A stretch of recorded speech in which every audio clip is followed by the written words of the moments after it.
in the academy, and it's all confusing in there. It's not organized, and Who it were just, the who were the mentors there? Was he doing any type of thing?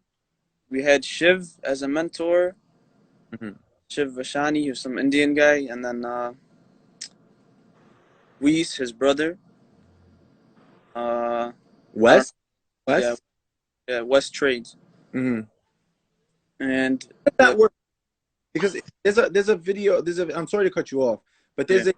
there's a video of him saying that it's technically copy and paste. So was Wes a mentor, or was he just just there for just to be there? No, West, he was a mentor. Mentor. Do you see any type of benefit of what he mentored, or was just hacky folly? Uh, كله فاضي. Wow. And how about Shiv? What kind of information was he giving? Shiv was Go ahead. He was actually teaching. He's the only one I learned from. I came in not knowing nothing about stocks. I at least learned. I gained some value, but in the bigger picture, I didn't see that it was a scam. You lost only $500 No, I lost like over 2,000. for what? Only over 2,000. Would you invest over the 500 course? I thought you Oh, only put. 500 course, and then a couple months later, he said he's gonna add a signals chat. It was another 750 or something. Everyone was complaining about it. Again, he took it down. So everyone was like, "Why you charging us more for something we should have had in the beginning?" You know, everyone was lowered at 500 or something, and signals chat wasn't. He wasn't giving us no good signals. It was just So very. so do you know how to trade stocks, or you just like you open up Robinhood and you just press whatever they tell you in the store signal, or do you know how to read charts and the candles No, I and don't stuff know. like that and patterns and stuff like that? Were they teaching you guys how to read patterns and candles and? Yeah, they had like videos and stuff. They'd make weekly videos.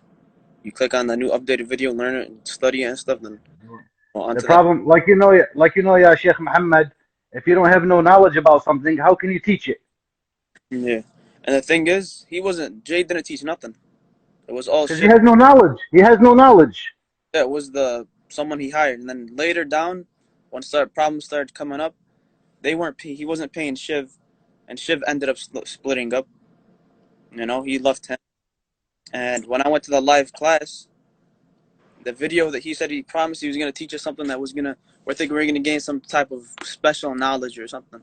He's like, you guys come to the class, I'm going to teach you guys this and this and that. It's going to be crazy. We get there, and it's literally the week one video on a project.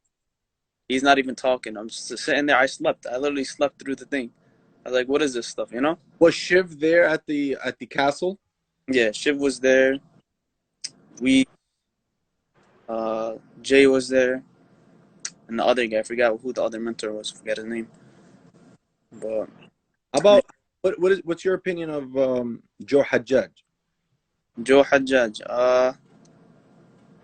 I don't know. He was the only one that when I had a problem, he would try and fix it. He would try and at least talk. That was the only person. Every time the whole chat would have a problem, Joe Hajjaj would just be in the chat. You could see that. You could see when someone's in the Zoom thing. Yeah. So we knew he was watching the whole time. He would just be sitting there for an hour, 2 hours, not texting nothing. And then I'd call him out, like, why are you just watching? Say something. Then he'd start talking. But Was it any benefit to what he was saying, or when he did get on?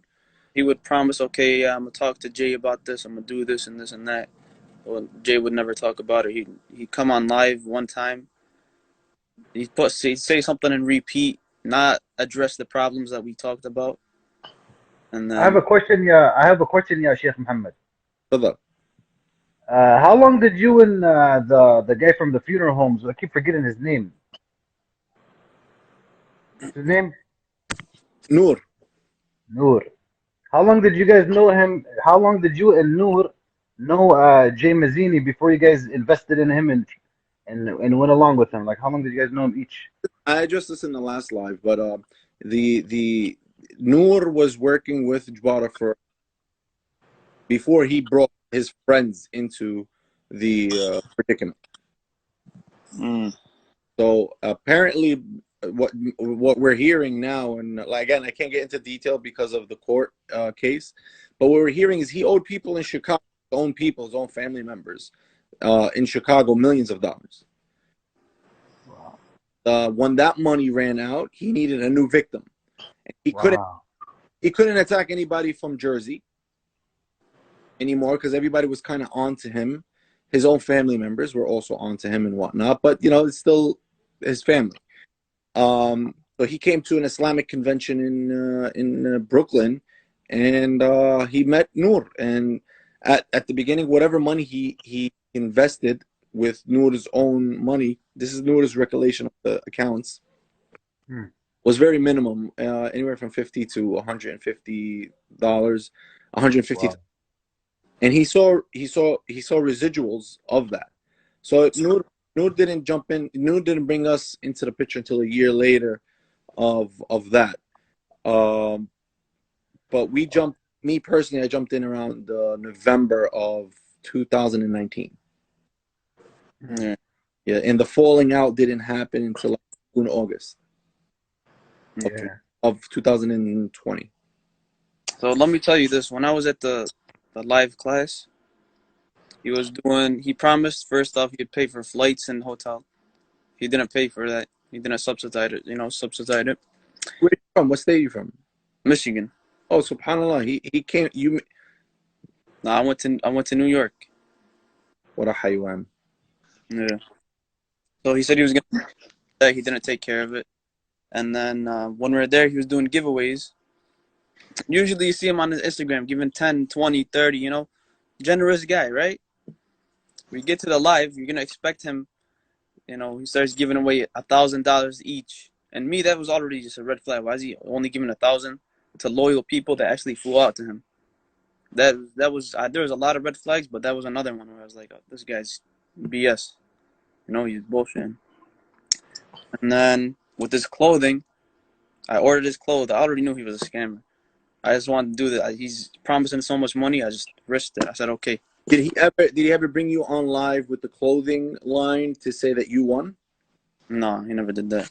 Mm-hmm.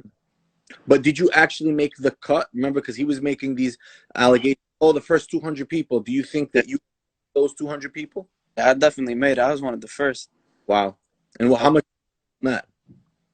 What was it? How much did you spend on the clothing? Spent like 300 and Out of promise, how much back? What was it? Because he was making these allegations. I mean, these numbers saying, oh, for the first 9 items, I'm going to give 20 grand. Yep. He said 7 items for 20,000. So I got, and then 3-4 months later, it finally came. Wow. And the whole order was messed up. You didn't even get what you ordered. Missing hats, different color sweater, different sizes. I text him. He says, I'm going to return the money, I'll give you a refund. I wait a month later. I text him again. I give him all my information. I'm like, you going to give me this refund or what? He says, yeah, I got you, brother. And another month goes by, So. And you never got nothing? No, never got nothing back. You never got contact. Sister, what's your name? Hi, I'm Sarah. Hi, Sarah. Assalamu alaikum. How are you? Alhamdulillah. What state are you from, Sarah? I'm actually from Maryland. Maryland, okay. Yeah, so I guess I'll just share how I kind of came about the whole Jay Mazini thing. I'm gonna sign off. Let someone else. Your story, brother. And sorry guys, I know I'm in my soccer mom outfit. It's late here. What do you think? But yeah, so he kept coming up on my For You page for a variety of reasons, just donating to homeless people and stuff. And so I started following him through that. I hadn't really read much into him. What happened was, I think it was around April of last year, several of my friends work at the Brookdale Hospital in Brooklyn. And they had at that point run out of PPE. A lot of people were dying. So for people who aren't familiar, that hospital is really close to a place where they make basically scenes from different movies. So what those movie producers were doing were making plastic boxes for them to put over people's heads while they intubated them because they didn't have any masks at that point. Jay started promoting selling masks, and then he claimed that he had given them away to one hospital. I started being suspicious of him at that point, so I actually contacted that hospital and asked, did you guys receive donations from a Jay Mazini? And he said he had not. They said that they had not. So he had lied about the mask donations. And then I contacted him politely, and I was like, hey, you know, people are really suffering right now. Selling masks at a markup is wrong. And his response was essentially to just be rude about how I looked, Wow. and tell me, he was like, get on the phone with me right now and we'll call the hospital together. And I was like, absolutely, let's do it. And then he wouldn't pick up the phone. I have screenshots of it. I've sent it to everyone. I'm not lying about it. People are more than welcome to claim that it's a lie, but I've also, with Snub, went and we started calling a lot of the places that he had claimed to donate to, actual organizations, and no one was able to confirm a donation from him. So the whole situation for me is I was never scammed personally, but it's really sad to see someone promoting our community in such a negative way.